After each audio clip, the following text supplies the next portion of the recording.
Hello friends, welcome to my YouTube channel Unnati classes. Friends, इससे पहले के क्लासेस में हमने फैट्स, प्रोटीन, फूड के बारे में पढ़ा था और आज हम पढ़ेंगे फाइबर्स के बारे में, रफेज के बारे में। वो ठीक है, तो स्टार्ट करते हैं। रेसे हमारे भोजन का कोई महत्वपूर्ण अंग नहीं है। यह हमारी आहार नाल की सफाई के लिए एंजाइम क्रिया को सतह प्रदान करता है। इट मीन्स ये है कि जैसे हम अपना फूड जो होता है, जो हम लेते हैं, ठीक है, उसमें आपने सुना होगा कि किसी को अपेंडिक्स हो गया, तो वो अपेंडिक्स इसलिए हो जाता है कि कभी कभी कोई फाइबर जाके क्या होता है, वो फंस जाता है अपेंडिक्स में, तो उसे निकालना पड़ता है। बट जो एनिमल्स होते हैं वो क्या होते हैं, वो अच्छे से फाइबर को डाइजेस्ट कर पाते हैं, ठीक है। लेकिन हमारे लिए भी फाइबर ज़रूरी है, ठीक है। तो हम आगे देखेंगे कैसे ज़रूरी है। तो यहाँ देखते हैं कि संघटक के आधार पर रेसे दो प्रकार के हैं। इट मीन्स कि कॉम्पोजिशन के बेसिस पे जो फाइबर्स होते हैं उनको टू टाइप में डिवाइड किया गया है। On the basis of the composition it divided into two parts, water soluble fibres and water insoluble fibres.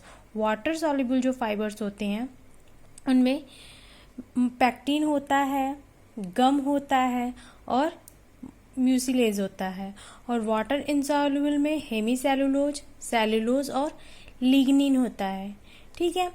तो ये इतना ही रेसे के बारे में जानना है, क्योंकि रेसे के बारे में एग्जाम में इतना कुछ पूछता नहीं है। और रेसे का मेन जो इम्पोर्टेंट वर्क है हमारी बॉडी में, बस इतना सा जान लीजिए कि ये जो हमारा एक्सक्रीशन होता है, जो हमारा वेस्ट मटेरियल होता है बॉडी के अंदर खाना खाने के बाद, ये जो हम फूड लेते हैं, बस उसको आसानी से कैसे हमें बाहर अपने बॉडी से एग्जिट करना है, वो ये काम रेशे करते हैं, ठीक है। अब यहाँ पे देखिए जैसे लिखा है कि ये बहुत इंपॉर्टेंट क्वेश्चन है कि प्रोटीन की कमी से बच्चों में कौन सा रोग होता है, तो वो होता है क्वासिरकोर और मैरमस, ठीक है। उसके बाद यहाँ पे कुछ इम्पॉर्टेंट, ये इसी का हिस्सा है, इसी फूड चैप्टर का ही ये हिस्सा है। ये सारी चीज़ें मैं आपको मिसलेनियस बता रही हूँ, क्योंकि एग्ज़ाम में हर टॉपिक से थोड़ा बहुत आता ही आता है। Classification of crops as per the season, it means कि यहाँ पर जो फसलें हैं उनका वर्गीकरण बताया गया है, किसके, सीजन के बेसिस पे, मौसम के आधार पे। जैसे रबी की फसल, ये जो फसल होती है इसको अक्टूबर नवंबर में बोई जाती है और मार्च अप्रैल में काट ली जाती है, ठीक है। इसमें मेन जो होता है वो जो फसल है वो गेहूं, मटर, चना, सरसों, राई, आलू आदि, और भी बहुत सारे फसल होते हैं। मैंने यहाँ पे कुछ लिखे हैं जो कि सभी जनरली सभी गेहूं, मटर, चना, सरसों, तो ये जितनी भी मतलब फसलें होती हैं ये रबी की फसल कही जाती हैं। उसके बाद होती है खरीफ की फसल। ये जो फसल होती है खरीफ की, इसको जून और जुलाई में बोई जाती है और सितंबर से अक्टूबर में काट ली जाती है। और इसका एग्जाम्पल है धान। धान तो मतलब मोस्ट इम्पॉर्टेंट है। गन्ना, तिलहन, ज्वार, बाजरा, अरहर, मक्का, बहुत सारी फसलें होती हैं। उसके बाद आती हैं जायद फसलें, जैसे कि इनको मई जून में बोया जाता है और जुलाई अगस्त में काट लिया जाता है, जैसे मक्का हुआ, ज्वार, जूट, महुआ, ये सब होती हैं। अब यहाँ पे देखो, मैंने आज कुछ इम्पोर्टेंट क्वेश्चन भी लिखे हैं जो कि बहुत ज़रूरी होते हैं हर एग्ज़ाम के लिए। कॉम्पिटिटिव एग्ज़ाम तो पूछते हैं और बोर्ड एग्ज़ाम्स में भी ये क्वेश्चन आते हैं। यहाँ पे लिखा है कि मानव शरीर की सबसे बड़ी ग्रंथि कौन सी है, तो वो है लीवर, ठीक है। और एक इससे मैं इम्पॉर्टेंट क्वेश्चन और बता दूं कि लीवर एक ऐसा हमारी बॉडी का पार्ट है जिसको अगर हम कट भी कर दें तो इसमें क्या होता है, रीजनरेशन की कैपेसिटी होती है, ये फिर से रीजनरेट हो जाता है, ठीक है। तो हमारी बॉडी में अगर क्वेश्चन ये आए कि हमारी बॉडी में ऐसा कौन सा बॉडी का पार्ट है जो जिसमें रीजनरेशन होता है, तो वो लीवर है। और सबसे बड़ी ग्रंथि कौन है, तो वो भी लीवर ही है।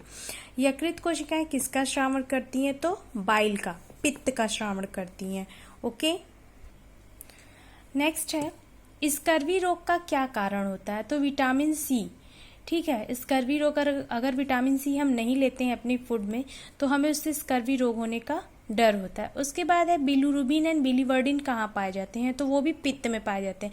आपको पता होगा कि अगर बॉडी में बिलिरुबिन बढ़ जाता है तो कौन सा डिजीज होता है, अगर जिन्हें पता है वो कमेंट बॉक्स में कमेंट करके बताएं।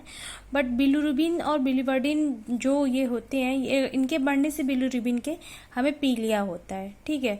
विटामिन ए की कमी से होने वाला रोग कौन सा है? रतौंधी है। ठीक है।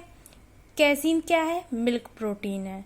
जो देखो, एक इससे इम्पॉर्टेंट क्वेश्चन ये भी है कि जो छोटे बच्चे होते हैं उनमें जो ये केसीन होता है, ये केसीन एंजाइम, वो बहुत ज़्यादा बनने की कैपेसिटी होती है। इसीलिए बच्चा जैसे ही दूध पीता है तो आप देखते हो कि कभी कभी बच्चा जब वोमिट करता है तो दूध का थक्का निकलता है। तो बच्चे जो होते हैं वो लिक्विड फॉर्म में मिल्क को लेते हैं, लेकिन उनमें केसीन एंजाइम इतना ज़्यादा मतलब होता है कि मिल्क जो होता है वो तुरंत दूध का थक्का बन जाता है। इसीलिए कुछ देर तक जो मिल्क है उनके पेट में क्या होता है, टिका रहता है, जिससे बच्चों को भूख कम लगती है और वो कम रोते हैं। मानव शरीर में अनिवार्य अमीनो एसिड की संख्या क्या है? ये मैंने प्रीवियस क्लासेस में बताई थी कि 20 अमीनो एसिड होते हैं। ठीक है। किस विटामिन की कमी से बेरी बेरी रोग होता है? तो B1 की कमी से। और बी और सी आप कमेंट बॉक्स में ज़रूर बताइएगा कि विटामिन बी और विटामिन सी किस चीज़ में घुलनशील हैं, जल में या वसा में? सब्जियों से हमें मुख्यतः क्या मिलता है? विटामिन मिलता है। हीमोग्लोबिन तथा साइटोक्रोम का घटक क्या है? तो आयरन है। ब्लड क्लॉटिंग के लिए क्या आवश्यक होता है? कौन सा विटामिन? तो नेफ्थोक्विनोन। इसको हम शॉर्ट में के भी शो कर सकते हैं। आज था ये आज के कुछ इम्पॉर्टेंट क्वेश्चन थे जो मैंने आज बताए हैं, और मैं कल कोशिश मेरी रहेगी कि मैं आपको कुछ और भी इम्पॉर्टेंट क्वेश्चन बताऊं जो कि एग्ज़ाम में आते हैं। और अभी मैं मतलब कल के क्लास में भी बायो के ही क्वेश्चन होंगे। आने वाले जो क्लासेस होंगे उनमें मैं फिजिक्स केमिस्ट्री के भी क्वेश्चन बताऊंगी और अदर सब्जेक्ट्स के भी क्वेश्चन लूँगी, जैसे हिंदी हुआ, इंग्लिश हुआ, मतलब ऑल कॉम्पिटिटिव एग्जाम्स के जो भी क्वेश्चन होते हैं हर सब्जेक्ट से लूँगी। ठीक है। और एक चीज़ मैं बताना भूल गई थी, जो मैंने अभी बताया था रेशे के बारे में। रेशे से एक ये इम्पॉर्टेंट है, मतलब पॉइंट है कि रेशा तो जैसे कि जो हम फूड खाते हैं उसको एक मटेरियल को बाहर निकालने में हेल्प तो करता ही है, और बॉडी में कोलेस्ट्रॉल के अमाउंट को, मतलब लेवल को कम करता है। जो हमारा बॉडी में कोलेस्ट्रॉल बनता है उसको भी कम करने का काम कौन करता है? हम ये बॉडी में फाइबर्स या रफेस करते हैं। आज की क्लास के लिए बस इतना ही। अगर मेरी क्लास आपको पसंद आई हो तो उसे लाइक करें, शेयर करें और सब्सक्राइब करें। धन्यवाद।